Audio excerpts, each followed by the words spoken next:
At narito na po tayo, mga minamahal, sa pinakamahalagang bahagi ng ating pong pananambahan. Ito po ang pag-aaral at pakikinig ng salita ng Diyos. At hinihiling ko po, mga minamahal, na tayo po muna'y tumayo, panandalian at magbingay galang sa salita ng Diyos. Dadali ng ating beloved picture more kanilang. Amen. Lahat po tayo magsabi ng praise the Lord. Praise the Lord. God bless you sa ating love ko picture, Mother's words.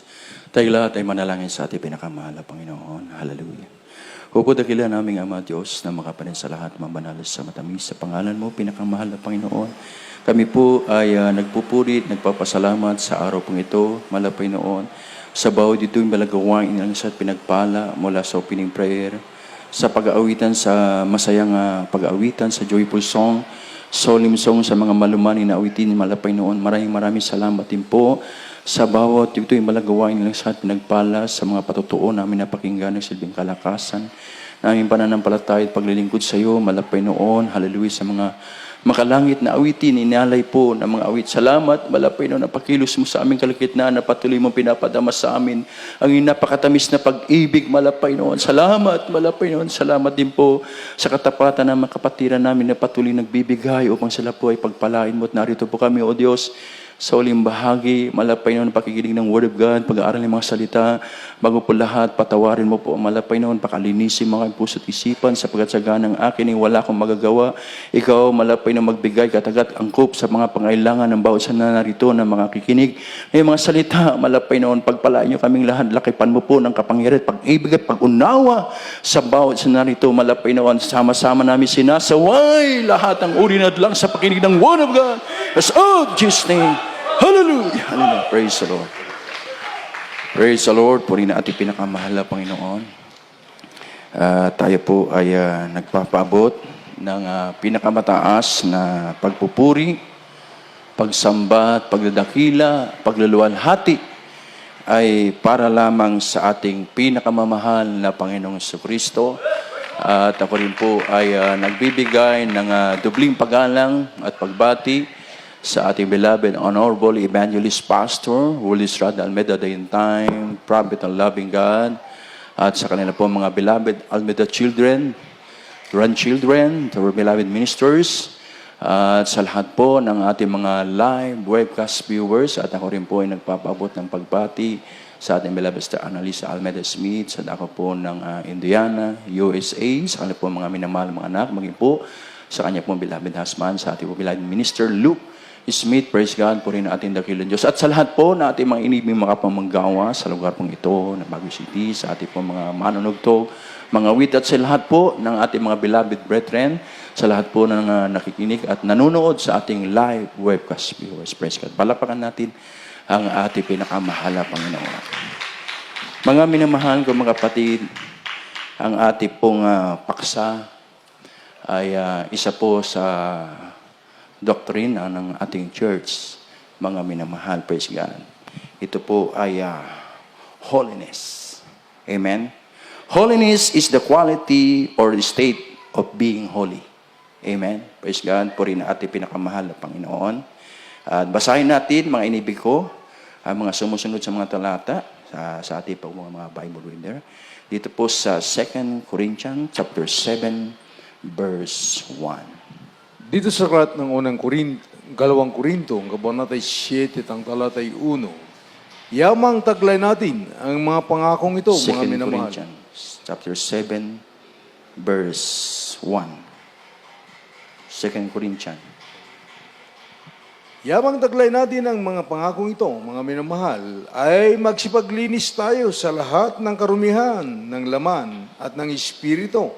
Napakasagdalin ang kabanalan sa takot sa Diyos. Amen. Amen. God bless po sa pagbabasa ng salita ng ating pinakamahal na Panginoon. So, narinig po natin, mga inibig, at nabasa natin, magsipaglinis tayo sa lahat ng karumihan, ng laman, at ang Espiritu, pasakdalin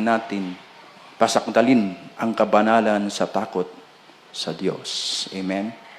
So, mga minamahal ko mga kapatid, walang marumi, walang may dungis, o walang kulubot, o may kapintasan ang akit sa langit na magmamana ng buhay na walang hanggan. Amen?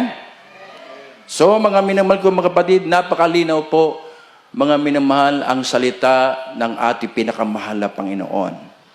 Na walang marumi, walang dungis, walang kulubot, o may kapintasan ng akit sa langit na magmamana ng buhay na walang hanggan.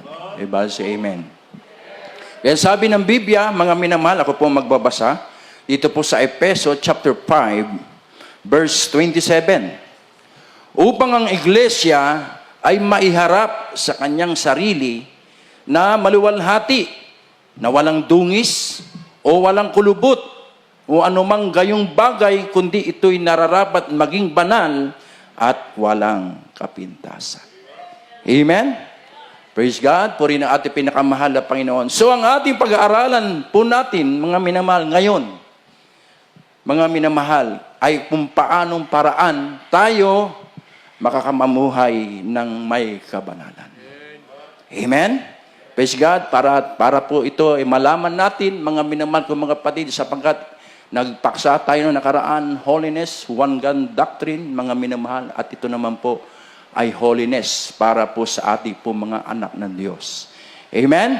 Praise God, po rin ang ating pinakamahal. Paanong paraan ba tayo makakapamuhay na may kabanalan, mga minamahal? Basahin natin, pakibasa po. Dito po sa 1 Peter chapter 1, verse 15.